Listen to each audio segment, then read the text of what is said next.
This is Jackanory Junior.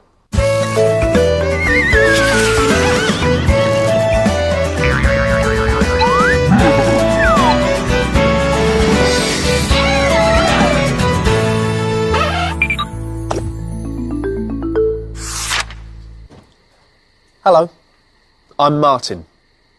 This is the story of me and my dog, Roo, and our incredible journey across America. This is how our adventure started.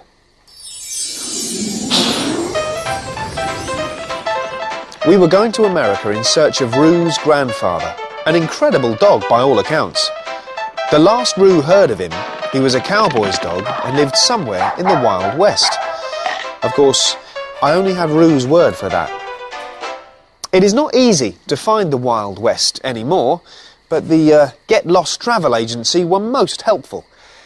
They sold me 2 tickets for a 14-day tour travelling on a Greyhound bus to some of America's best attractions. I borrowed Uncle Freddie's new golf trolley to carry our equipment in. When our plane landed, our tour of America began. But there was a dreadful mistake. The tickets I booked were for the famous Greyhound bus, not a bus full of greyhounds. Roo is not usually good with other dogs. To distract Roo from the greyhounds, I got her to describe her grandfather. First, Roo said he had a big nose, which is not much use at all. Then she said that he was hairy, but most dogs are hairy. I asked her to be more specific, and she said that he had a big tail. Really, it is useless. We arrived at a place called the Silver Whippet Racetrack. Apparently, the greyhounds were taking part in a race that afternoon. We stood right next to the track to watch the race. The driver's dog, Slow Coach, looked quite fast and came out of the trap with a good burst of speed. I had to hold Roo very tight as she was squirming about in my arms with excitement. Old Slow Coach was miles ahead of the rest of the field when Roo leapt out of my arms and pounced on the electric rabbit as it flew past. She hung on for ages. I could hardly bear to watch as she whizzed round the track. Then the electric rabbit short-circuited and Roo fell off. The next day we went to a theme park called Rabbit World. A man in a rabbit suit met us at the gate and took our money. The place was crammed with dogs and we had to queue for a long time to get on the rides. My favourite was a roller coaster ride called the Big Hopper. We climbed into a boat shaped like a giant carrot and then shot down a series of white water rapids. At the bottom we were catapulted across a lake. Roo loved it and went on it 3 times. She said it was her favourite place in the whole world. I eventually managed to drag her away, only to find that our bus had gone without us. It is very difficult to hitchhike with a dog. Every car that did slow down was soon driven away at high speed when people saw Roo with me. Hey, down. I decided to hide her behind the golf trolley and this seemed to work. Because a large camper van stopped and a very pleasant couple called Bob and Miriam invited me to ride with them to the Grand Canyon. We pitched the tent in a clearing and made our evening meal. Roo crunched on a bone under the table and came out only to tell us about her grandfather, about how he had lived in a cave with an old bear and in the end he smelt so bad he could clear out a whole town just by walking through it. I told Roo that Bill and Miriam did not want to hear any more horrible stories about her grandfather. This caused her to go into a sulk, and before I could stop her, she had slunk off into the forest. I hoped she was all right. I'm pleased to say that Roo did come back, followed by 2 very angry skunks.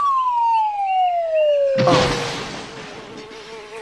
They made a dreadful smell, and most of it managed to get on Roo's coat.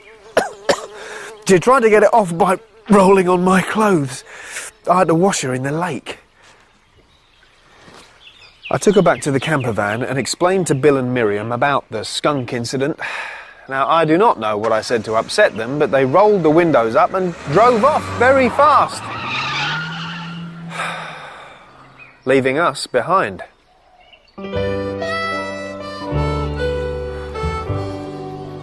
I did not sleep well that night. Something was rummaging about outside the tent. I was certain that it was a bear. Roo slept through the whole thing. But in the morning, what a mess! The next night I was awoken by an almighty crash. The bear was back. I cannot describe my joy when I saw that it was not a bear, but my own dear Roo. She was very muddy and her coat was in a terrible mess. She told me about her fight with the bear. What a brave dog.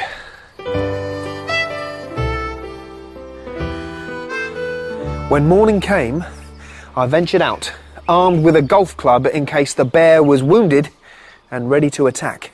There was no dead bear stretched out on the ground. Instead, lying on its back in the midst of much wreckage was a small duck. I lifted the duck up and it gave a feeble quack. This brought Roo out of the tent.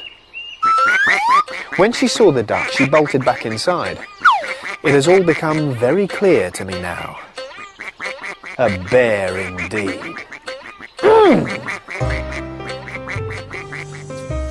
Next day, we came upon One Horse Town. Now, One Horse is not very big. I found a saloon called Grogman's, a general store, and a diner called the Hungry Horse. We took a room over the saloon. The owner charged me $2 extra for Roo and 50 cents for the duck. Next morning, I was woken by the sound of many hooves. I staggered to the window to see a big herd of horses galloping up Main Street. Now, these horses were a complete nuisance. They called themselves the riderless horses. The old sheriff got so fed up chasing after them that he moved away and opened a cat food shop in Catville.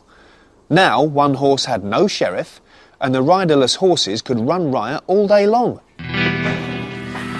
That evening, there was a big fight outside the Hungry Horse. It went on for over an hour, and then suddenly they stopped and went inside for something to eat.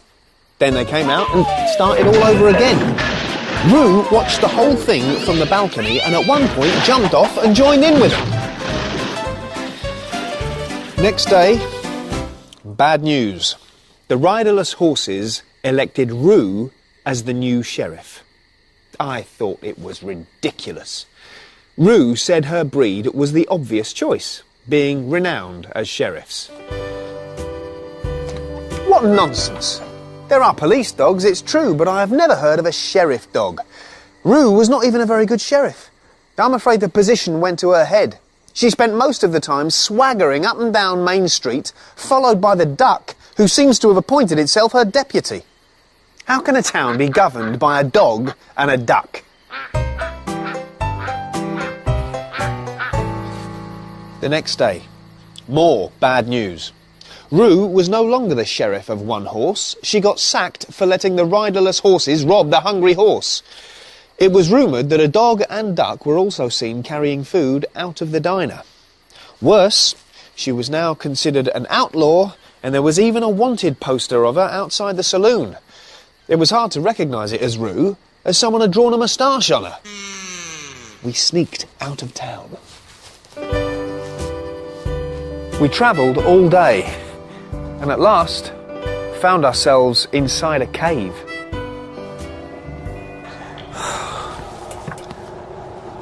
It was snowing, and the sound of the wind in the trees was lonely and terrible.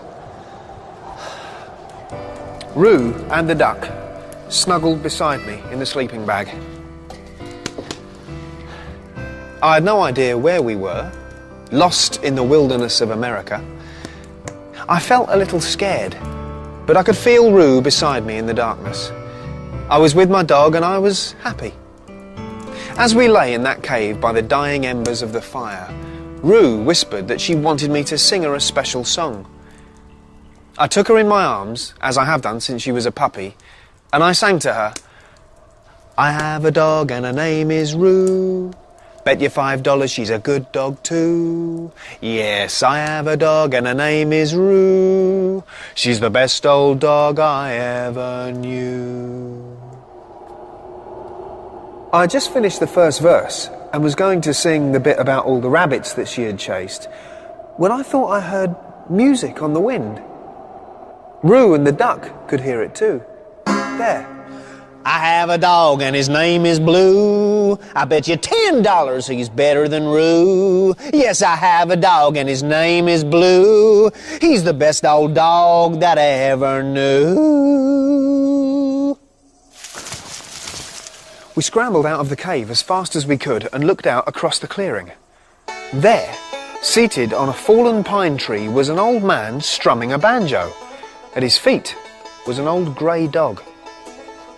Roo started to bark, and the old dog looked over and began barking too. Well, I've never seen Roo so happy. She ran round and round in circles and then sprang across a stream towards the old dog.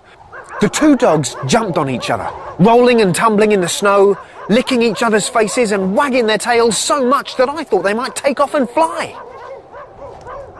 We had found Roo's grandfather, or Old Blue, as he liked to be called. The old man, whose name was Ted, reckoned that Old Blue was 15, which is very old for a dog. Old Blue interrupted and said that he was exactly 100 years old, but I think that might have been in dog years. At last, Old Blue grew tired and lay down to take a nap. Now I know where Roo gets her snoring from. For the next few days, we hardly saw Roo and Old Blue at all. They had a lot of dog stuff to do, it seems, and spent a long time digging in rabbit holes. I liked it there, but I began to wish I was back home. The snows began again, covering the whole wood in a thick white blanket. That evening I said I wish we had a telephone so that we could call up the rescue services to come and get us. Old Blue said he could call them without a phone. Really, what nonsense. I went to bed. Roo and Blue went outside to send their messages to the rescue services up against a tree.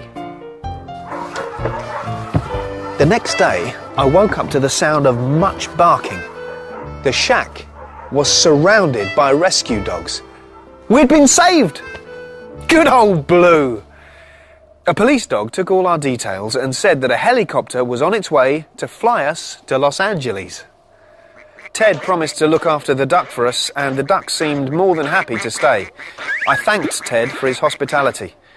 A tearful goodbye followed. Old Blue explained to Roo that he was never far away from her, no matter where she was. All she had to do was bark, and he would come and find her. This made her feel a lot better. Then they chased each other around in a circle for the last time. I think that must be a dog's way of saying goodbye. At last all our farewells were made, and the helicopter landed beside Ted's shack. Old Blue and Ted watched as we climbed aboard. The pilot told Ted and Old Blue to stand back, and then he started the engines. As we pulled high above the trees in the helicopter, I could see Old Blue barking and running around in the snow. He seemed to have written something in the snow with his tracks.